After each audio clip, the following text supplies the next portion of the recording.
Hey everyone, Ejin here, and today I want to share a cool little strategy I've been using to do Fu without a tank or pet jobs or range strategy. I'm using Monk, White Mage, Geo, Bard, Core, and Red Mage.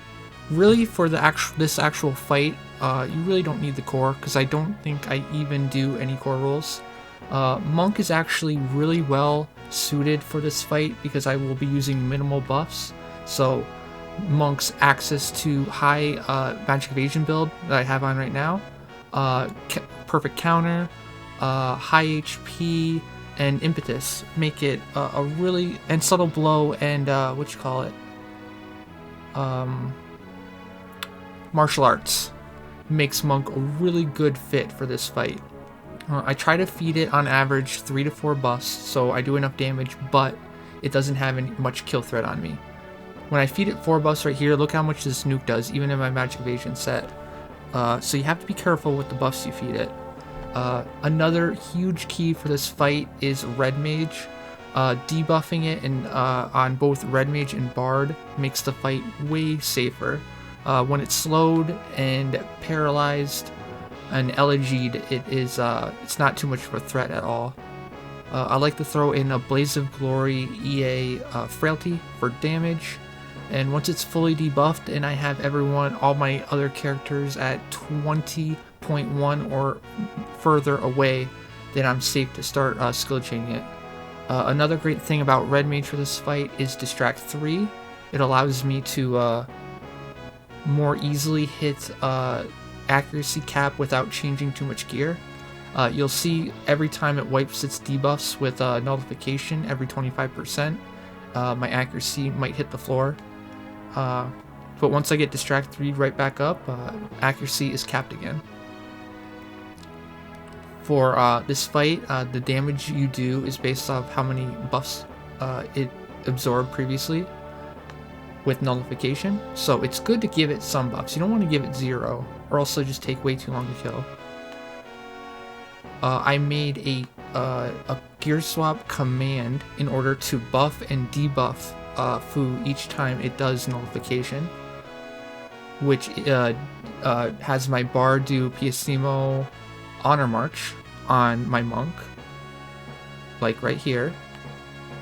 She does Elegy first actually, and then my Red Mage does Haste 2 on me first, and then my Bard does Honor March after Elegy, and then my Red Mage starts on its full debuff list, which includes Slow 2, Paralyze 2, Addle 2, and Distract 3. Once it's fully debuffed, it's not too dangerous. As you can see right here, once I'm fully buffed, damage starts picking up a lot, especially when I can do a 3-step light on Monk, which is Shijin, Victory Smite, Victory Smite. DPS picks up a lot, and then at that point it's just a matter of keeping your Monk alive.